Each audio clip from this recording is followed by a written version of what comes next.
الشيطان الرجيم.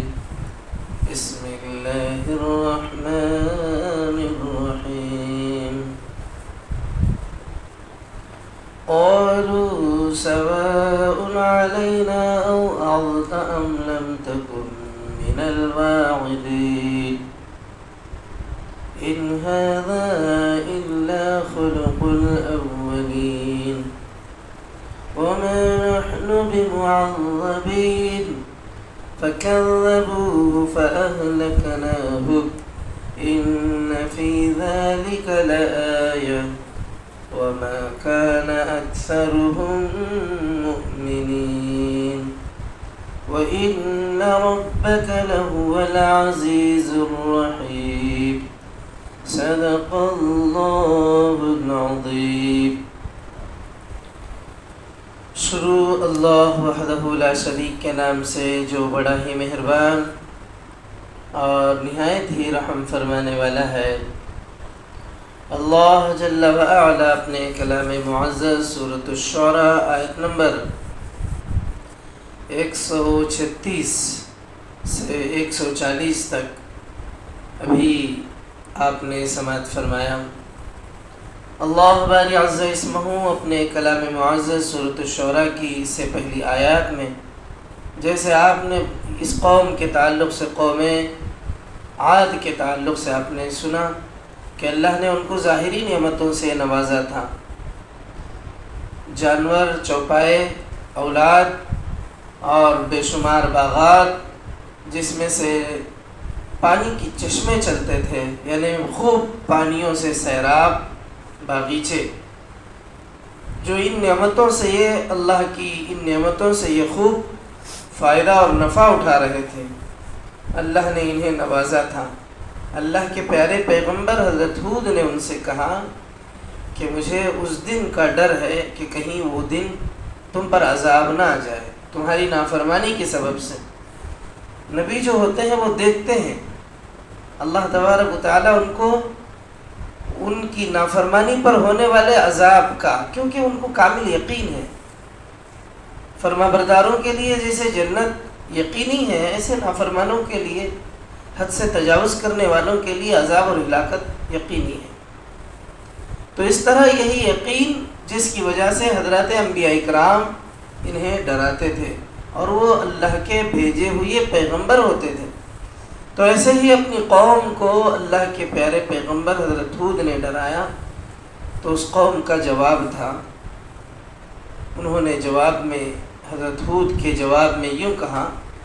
سواء علینا اوعظت ام لم تکن من الواعظین. تو وہ کہنے لگے اے ہود تو ہمیں نصیحت کر یا نہ کر، ہمارے لیے سب برابر ہیں. سواء علینا، ہمارے لیے تمہارا نصیحت کرنا اور نہ کرنا سب برابر ہیں. یہ باتیں تو یوں ہی چلی آئی ہیں. ان ھذا الا خلق الاولین، یہ باتیں تو ایسے ہی چلی آ رہی ہیں. ہر ایک لا بولتا سوچو، جیسے نافرمانی کرنے والا، گناہ میں لت پت ہوا شخص جب وہ نشے میں گناہوں کے لت پت رہتا ہے، جب اس کا سر سے لے کر پاؤں کے تلوے تک گناہوں میں وہ ملوث رہتا ہے، ایسے شخص کے کندھے پہ آپ ہاتھ رکھ کے اسے سمجھانے اور نصیحت کرنے کی کوشش کرو گے، وہ ایسی ہی باتیں کرے گا. بولے گا ہوتا ہے بھائی معمولی، جب یہ لوگ کو بھائی لیور خراب ہو جاتا، کڈنیاں خراب ہو جاتے، ہارٹ اٹیک آتا، اب کیا کرتے ہو گیا وہ معمولی چاہو. یعنی ارے کم از کم اب سے اپنی طبیعت کا یا میرے رب کی ناراضگی کا خیال کر کے اب سے تو صحیح اپنی اصلاح کریں، دوبارہ نہ کرنے کا مصمم ارادہ کریں. جو ہو گیا ہو گیا. اللہ تو اتنا مہربان ہے کہ گزرے ہوئے گناہوں پر اگر سچی پکی توبہ کی جائے تو وہ درگزر کرتا ہے، معاف فرما دیتا ہے. اب اپنی اصلاح کی فکر کریں. اس طرح کے باتیں یا اس طرح کا خیال یا اس طرح کی سوچ انہیں نہیں آتی، بلکہ وہ یہ کہہ دیتے ہیں کہ ہمارے لیے سب ایک ہی ہے، معمولی جب کر لیے سو بھگتنا سوچو. ایسے اس طرح کے گویا وہ اللہ کے عذاب سے ٹکر لینے تیار. وہی تو اس کا معنی آتا ہے سواء علینا واذ ام لم تکن من الواعظین. تم ہمیں نصیحت کرو یا نہ کرو، سب ہم نے برابر ہی ہے. تو اس کے معنی کیا ہوئے؟ ایک تو یہ ذہنی طور پر ان کو اپنی نافرمانی کی سزا مل کے رہے گی، یہ ان کو بھی اس بات کا علم ہوتا. یا یہ پھر کیا ہم نے جو ہے ہمارے لیے تیری نصیحت کوئی فائدہ مند نہیں ہے، ہم تیری ایک بات کو بھی نہیں ماننے والے، یا یہ معنی ہے تیرے نصیحت سے ہمیں جو ہے دوسروں کے جیسا ہم تیری باتوں میں نہیں آنے والے. تو بہرحال ان ظالموں نے اللہ کے نبی حضرت ہود علیہ السلام کا مذاق اڑایا. یہ مزاحیہ باتیں ہی ہیں، مذاق اڑانے والی باتیں، ان کی باتوں کا مذاق اڑانا ہے. تو اس طرح سے انہوں نے کہا یہ باتیں تو شروع سے چل رہی ہیں، اب بھی نہیں، پہلے سے بھی، اس سے پہلے بھی ایسا باتیں ہوتی تھی، اب بھی ایسی باتیں ہو رہی ہیں. اس کا مطلب یہاں یہ بھی ہو سکتا ہے کیونکہ اللہ نے بھی جیسے فرمایا اس قوم کے تعلق سے، جب اللہ نے فرمایا تھا تو تب اللہ نے یوں فرمایا تھا کہ عاد المرسلین، قوم عاد نے نبیوں کو، رسولوں کو جھٹلایا. تو اس کا مطلب یہ ہے اس سے پہلے کے نبیوں کو بھی انہوں نے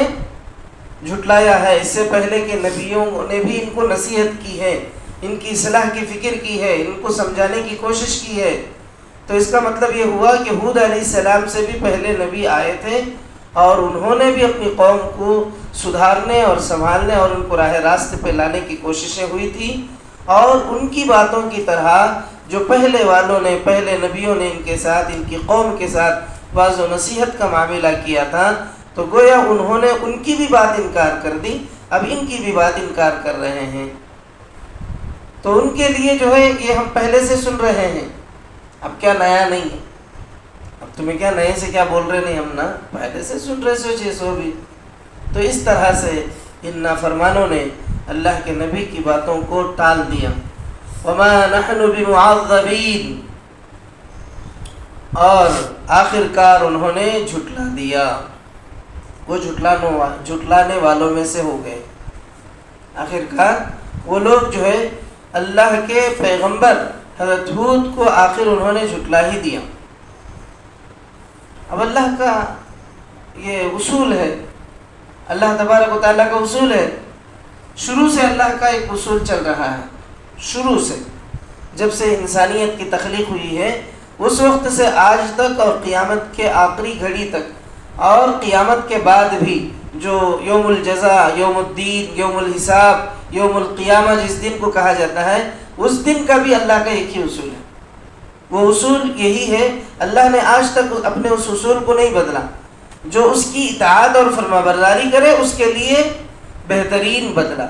جو اس کی نافرمانی کرے چاہے وہ کسی بھی زمانے میں یا کسی بھی دور میں ہو تو اس کی نافرمانی کی اسے سزا. یہی اللہ کا اصول ہے. اللہ اپنے اصول سے کبھی انحراف نہیں فرماتے، اللہ اپنے اصول سے کبھی نہیں بدلتے. تو اللہ تبارک و تعالیٰ جس طرح سے پچھلی قوموں کی نافرمانی پر، جیسے پچھلے قوموں نے بھی جب اپنے اپنے دور کے نبیوں کو جھٹلایا، اسی طرح سے ان ظالموں نے بھی اللہ کے فرستادہ، اللہ کے بھیجے ہوئے نبی حضرت ہود کا انکار کیا اور مکمل طریقے سے انہیں جھٹلا دیا. جتنے سال کی محنت کرنی تھی حضرت ہود نے اتنے سال ان کو سمجھایا اور اصلاح کی فکر کی اور ان کو راہ راست پر لانے کے لیے دن رات ان کے پیچھے پڑے رہے. اور جو وقت میعاد ان کے لیے طے تھا وہ وقت کی گھڑیاں بھی ختم ہو گئی. آخر وہ وقت آ ہی گیا جو نافرمانوں کو ان کی نافرمانی کی سزا ملنے کی گھڑی طے تھی. تو آخر کار وہی معاملہ ہوا، انہوں نے جھٹلا دیا. تو فَكَذَّبُوهُ فَأَهْلَكْنَاهُمْ، تو اللہ تبارک و تعالیٰ فرماتے ہیں آخر کار انہوں نے جھٹلا دیا اور ہم نے ان کو ہلاک کر دیا. اللہ کی ہلاکت اور اللہ تبارک و تعالیٰ کے عذاب میں وہ گرفتار ہو گئے. اور اللہ تبارک و تعالیٰ نے ان کے اوپر، اس قوم کے اوپر قرآن مجید میں جو وضاحت ملتی ہے، قرآن مجید میں ان کی ہلاکت اور ان پر آنے والے عذاب کا جو تذکرہ ملتا ہے وہ اس طرح سے ہے، اچانک ان کے اوپر ایک زوردار کالی آندھی کی گھٹائیں چھا گئی، زبردست کالی گھٹائیں، جیسے بعض مرتبہ دن میں جب وہ آندھییں، جب وہ کالی گھٹائیں چھا جاتی ہے تو گویا کہ رات ہو گئی ایسے لگتا ہے۔ تو اس طرح سے اللہ تبارک و تعالیٰ نے ان کے اوپر ایک کالی گھٹا کا بادل ان کے اوپر سوار کر دیا، ان کے چھتوں پر یعنی ان کے سروں پر وہ چھا گیا۔ جب یہ کالی گھٹائیں ان کے اوپر چھا گئی تو بجائے وہ ڈرنے کے، ان لوگوں نے کہا کہ یہ تو ہماری کھیتیوں کو سیراب کرنے کے لیے بارش ہونے جا رہی ہے، ایک زبردست بارش ہوگی جس سے ہمارے باغیچے سیراب ہوں گے، جس سے ہم اپنے باغیچوں کو، اپنے باغوں کو خوب سیراب کریں گے، ہماری کھیتیوں میں، ہمارے ندیوں نالوں میں جو چشمے ہمارے لیے فائدہ مند سود مند ہماری کھیتیوں کے لیے ہیں اس میں خوب پانی کی بھرمار ہوگی۔ اس طرح ان ظالموں نے اللہ کے عذاب کے آثار کو دیکھ کر کے وہ یہ سمجھنے لگے کہ ہم پر جو ہے پانی آئے گا، یعنی بارش برسے گی اور اس بارش کے پانی سے ہم اپنے باغیچوں کو سیراب کریں گے۔ خوشیاں مٹانے لگے، خوشیاں منانے لگے، وہ لوگ جو ہے خوشیاں منانے لگے۔ جب اللہ کے عذاب کی نشانی ان پر ظاہر ہوئی تو بجائے وہ لوگ ڈرنے اور گھبرانے کے خوشی منانے لگے، اب خوب بارش ہوگی، مگر حقیقت میں تھا وہ اللہ کا عذاب۔ 8 دن اور 7 راتوں تک، 8 دن اور 7 رات یعنی مکمل مسلسل ایسی طوفانی ہوا چلتی رہی جس نے ہر چیز کو تباہ کر ڈالا، ہر چیز کو ہلا کے چھوڑ دیا۔ مکمل جو ہے 7 رات 8 دن ان کے اوپر یہ آندھی اور یہ طوفان، اللہ کا یہ عذاب آیا۔ اس کے زور کا یہ عالم تھا کہ اس نے آدمیوں کو اٹھا اٹھا کر پھینکنا شروع کر دیا۔ وہ عذاب، وہ جو طوفان، وہ جو ہوا، جو اللہ نے کالی گھٹا عذاب کو جو اللہ نے ان پر لایا تھا، وہ ایسا خطرناک اور اتنا بھیانک عذاب تھا کہ وہ طوفان، وہ کالی گھٹا جو ہے انسان کو اس طرح سے لیتا اور اڑا کے لے جاتا اور کہیں لے جا کے پٹک دیتا، جیسے تنکے جب ہوا چلتی ہے تو جیسے تنکے، چھوٹے چھوٹے تنکے اڑ جاتے ہیں ہوے میں، اور یہاں سے اڑ کے، جیسے آج کل سمجھنے کے لیے آسان ہے، ہوا چلتی ہے تو پلاسٹک کے جو ہے پیپرز ہوے میں اڑتے چلے جاتے ہیں، اور اس طرح سے زوردار کالی گھٹا جب ان پر چھا گئی تو وہ تنکوں کی طرح انہیں اٹھاتی اور لے جا کر پٹک دیتی۔ اس طرح ایک ایک کر کے ان کی اس کی جو ہے اللہ تبارک و تعالیٰ نے ان کا یہ حال بنا دیا کہ وہ مکمل طریقے سے تباہ و تاراج ہو کے رہ گئے، اور مکمل طریقے سے وہ لوگ عذاب میں گرفتار ہو کے رہ گئے، اور اللہ تبارک و تعالیٰ نے ان کے کیے کی سزا کی جو میعاد مقرر تھی، جو گھڑی اللہ نے طے کیا تھا عذاب لانے کا، آخرکار وہ گھڑی آ گئی اور وہ اس میں گرفتار ہو گئے، اور آخرکار ان کے وہ بڑے بڑے عمارتیں جن میں یہ نازاں تھے، جن پر ان کو فخر تھا، جن پر ان کو گھمنڈ تھا، جن پر ان کو جو ہے اپنی طاقت اور اپنی مالداری کا نشہ لوگوں کے سامنے ظاہر کرنے کا بڑا اونچا ان کا خیال تھا، جس کو یہ سمجھ رہے تھے کہ جس کی عمارت بڑی ہے، جس کی عمارت اونچی اور عمدہ ہے، وہ قوم کا سردار یا بڑا اور معزز ہے، تو ایسے سارے خواب اور ان کے سارے یہ خیالات کو اللہ نے یہ طوفان اور یہ عذاب تباہ کر کے چھوڑ دیا، تھس نس کر کے چھوڑ دیا۔ نبی علیہ الصلاۃ والتسلیم ایک مرتبہ تبوک کے موقع پر جب ان کھنڈرات سے گزر رہے تھے تو آپ علیہ السلام نے تیز تیز یہاں سے گزرنے کا حکم دیا۔ آپ اندازہ لگائیے، ہزارہ سال پہلے جس جگہ پر عذاب آیا، پیارے پیغمبر اللہ کے نبی ان میں موجود ہیں، اس کے باوجود بھی اللہ کا حبیب اپنی امت کے اور اپنے صحابہ سے یہ کہہ رہے ہیں کہ یہاں سے تیز تیز گزر جاؤ۔ تو وہ جگہ جہاں پر عذاب آیا ہے تو وہ جگہ پر کیسے کس طرح کا عذاب ہوگا؟ اللہ کے نبی نے خود جو ہے وہاں سے تیز تیز گزرنے کے لیے کہا ہو۔ تو اس طرح سے اللہ تبارک و تعالیٰ نے ان کے معاملے کو ختم کر دیا، ایک اور ظالم قوم کا چیپٹر کلوز کر دیا،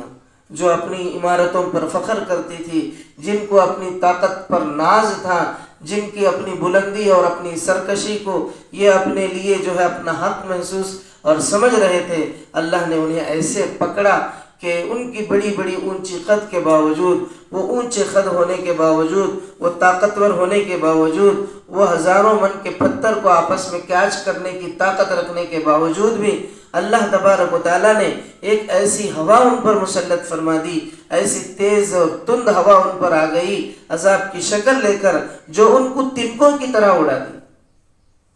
ان کی ذلت اور رسوائی کی حقیقت کا اظہار اللہ نے یہی کر دیا کہ جہاں تم بڑی عمارتیں بنا کر فخر کرتے تھے، تمہاری حقیقت تو اللہ کے یہاں ایک معمولی سے تنکے سے بھی کم ہے۔ کہ جہاں تمہیں فخر تھا کہ ہم بڑی بڑی عمارتیں بنا سکتے ہیں، ہمارا قد اونچا ہے، ہم بڑے طاقتور ہیں، ہر طرح سے ہم جسام ہیں، وہ اپنی جسامی پر ناز کر رہے تھے، گویا سمجھو باڈی بلڈر تھے، وہ اونچے قد کے، بھارے بھرکم جسم کے، بڑے بڑے اونچے اونچے پتھر جو ہے آپس میں کیچ کرنے والی قوم، ان کا چیپٹر اللہ نے کلوز کر دیا۔ ایک اور قوم صفحہ ہستی سے ختم ہو گئی، ایک اور قوم کا نام و نشان اللہ نے مٹا دیا۔ تو اس طرح سے اللہ تبارک و تعالیٰ سورہ احقاف میں بھی اس کا ذکر فرمائے ہیں کہ اللہ نے ان کے ان بستیوں کو کھنڈر میں بدل دیا، اس ظالم قوم کا ایک ایک متنفس ختم ہو گیا، ایک ایک شخص جو ہے اللہ نے ختم کر دیا۔ بس ان کی بستیوں کا کھنڈر ہی ان کے انجام کی داستان سنانے کے لیے کھڑے رہ گئے، ویران کھنڈرات یہ سنانے کے لیے باقی رہ گئے کہ کون لوگ اور کیسے لوگ یہاں کسی زمانے میں بستے تھے۔ ویران کھنڈرات ہمیں اس بات کی طرف اشارہ کرتی ہیں کہ یہاں کبھی کوئی طاقتور قوم آباد تھی، جنہیں اپنی طاقت پر، اپنی جسامی پر بڑا ناز اور گھمنڈ تھا۔ بس اب وہ ویران کھنڈرات ہمیں یہ بتا رہے ہیں کہ نافرمانی کرنے والی قوم چاہے کتنی بھی بڑی طاقتور ہو، ایک دن ان کا انجام ایسا ہی ہونا ہے جیسے قوم عاد کا ہوا۔ اور آج کھنڈر بھی باقی نہیں ہے، احقاف کا پورا علاقہ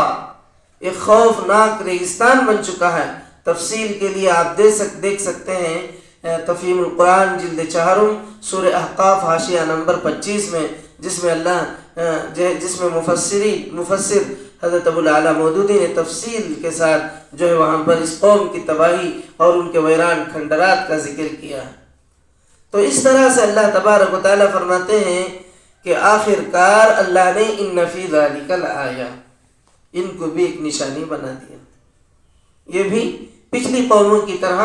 ہلاک کر دیے گئے، عذاب میں گرفتار ہو گئے، اور ان کا ویران کھنڈر، غیر آباد جگہ، ان کی جو عمارتیں جہاں یہ بسا کرتے تھے کسی دور میں، ان کے یہ ساری چیزوں کی تباہی کے بعد وہ کھڑے ہوئے اجڑے ہوئے بستیاں، وہ اجڑے اور گرے ہوئے عمارتیں اس بات کی نشانی تھی کہ دیکھو تم بھی اپنے آپ پر اپنی اصلاح کی فکر کرو۔ جس طرح قوم عاد نے نافرمانی کر کے اپنے آپ کو تباہ کیا، کہیں تمہارا انجام بھی ایسا نہ ہو جائے۔ وما كان اکثرهم مؤمنین، اللہ یہی فرماتے ہیں آخر ان پر بھی عذاب آیا اور ان کو بھی اللہ نے نشان عبرت بنایا، اور پھر اللہ فرماتے ہیں مگر ان میں سے اکثر لوگ ماننے والے نہیں ہیں۔ اس کے باوجود بھی آج بھی دیکھیے، آج بھی ویران کھنڈرات، یہ تو چلیے کہیں اور جہاں ہم نے شاید دیکھا نہیں ہے ان علاقوں کو، آج آپ جائیے اپنے گاؤں کے ان پرانے کھنڈرات کی طرف جہاں کوئی بڑے بڑے بادشاہ بستے تھے، جہاں جن کے خزانوں کی کوئی انتہا نہیں تھی، جہاں وہ اونچی جگہ پر رہ کر جو ہے بڑے بڑے جو ہے اپنی حکومتوں کے جال پہلائے ہوئے تھے، ہزارہ خادم ان کی خدمت کرتے تھے، ان کی بڑی بڑی عمارتیں، آج وہاں کتے اور گدھے پیشاب پاخانہ کر رہے ہیں، کوئی ان کی عمارتوں کا پرسان حال نہیں ہے، کہیں ادھر سے گری ہوئی ہے تو کہیں ادھر سے گری ہوئی ہے۔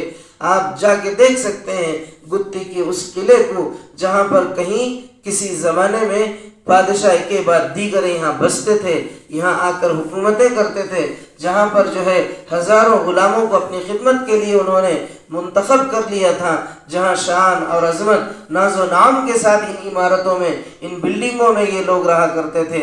آج انہی عمارتوں کا حال اتنا بوسیدہ ہو چکا ہے کہ وہ کہیں سے گرے ہوئے ہیں، کہیں سے کھدے ہوئے ہیں، تو کہیں جو ہے ان کا حال ذات یہ بتاتا ہے کہ اللہ کے یہاں کسی کی بھی کوئی ہمیشگی کی جگہ نہیں ہے، کسی کے لیے یہاں ہمیشہ رہنا نہیں ہے، ہر ایک کا خاتمہ ہے، اسی لیے وہ وقت آنے سے پہلے ہم کو اپنی اصلاح کرنا ہے۔ وَإِنَّ رَبَّكَ لَهُوَ الْعَزِيزُ الرَّحِيمُ۔ اور پھر اللہ آخر میں وہی اپنا اصول جو اللہ فرماتے ہیں کہ عذاب آنے میں اتنا دیر کیوں؟ یہی کہ اللہ رحمان ہے، بے شک آپ کا پروردگار طاقت والا تو ہے اپنی جگہ، مگر رحمان ہے، رحم کرنے والا، نہایت مہربان ہے، اسی لیے ان کو اتنے سال تک موقع دیا، اتنے دنوں تک ان کو اللہ نے چانس دیا، اتنے سال تک ان کو بڑی عمارتیں بنانے اور نبی کی بات سننے، نبی کی جو ہے نصیحت سننے کا موقع دیا کہ شاید یہ لوگ ایک دن نہیں تو ایک دن اپنی اصلاح کر سکیں، ایک دن نہیں تو ایک دن یہ اپنی جو ہے اصلاح کر کے ایمان اور اسلام کی طرف پلٹ آئیں۔ یہ اللہ کی طرف سے دیا ہوا ایک موقع تھا، کیونکہ اللہ رحیم تھا اور اس کی رحیمیت کی وجہ سے اللہ نے ان کو اتنے سال ہا سال تک موقع فراہم کیا، مگر اللہ کے دی ہوئے اس موقع سے انہوں نے فائدہ نہیں اٹھایا، بلکہ وہ اپنی گناہ پر بضد قائم رہے۔ اللہ نے وہی کیا جو ان کے ساتھ ہونا تھا، آخرکار اللہ نے انہیں تباہ فرما دیا۔ اللہ تبارک و تعالیٰ سے دعا ہے پروردگار اپنے کرم سے، اپنے فضل سے مولا ہمیں نیک توفیق اور نیک ہدایت عطا فرما، مولا اسلام کا بول بالا فرما، مسلمانوں کی حفاظت فرما، بلاؤں وباؤں پریشانیوں مصیبتوں حادثوں سے حفاظت فرما، عافیت اور سلامتی والا معاملہ فرما۔ پروردگار اپنے کرم سے، اپنے فضل سے اے اللہ ہم سب کو اپنی اصلاح کرنے، اپنے آپ کو سدھارنے، اپنے آپ کو راہ راست پر لانے، صراط مستقیم پر مولا گامزن کرنے کی ہمیں توفیق عطا فرما۔ گمراہ ہونے سے، گمراہ کن راستوں پہ جانے سے، نفس پرستی کرنے سے، شیطان اور لعین کی اتباع کرنے سے مولا ہماری حفاظت فرما۔ اے پروردگار اپنے کرم کا، اپنے فضل کا معاملہ فرما۔ آپ نے پچھلی قوموں کو نشان عبرت بنایا ہے، مولا اس سے نصیحت حاصل کرنے کی ساری انسانیت کو توفیق عطا فرما۔ آمین وآخر دعوانا الحمدللہ رب العالمین۔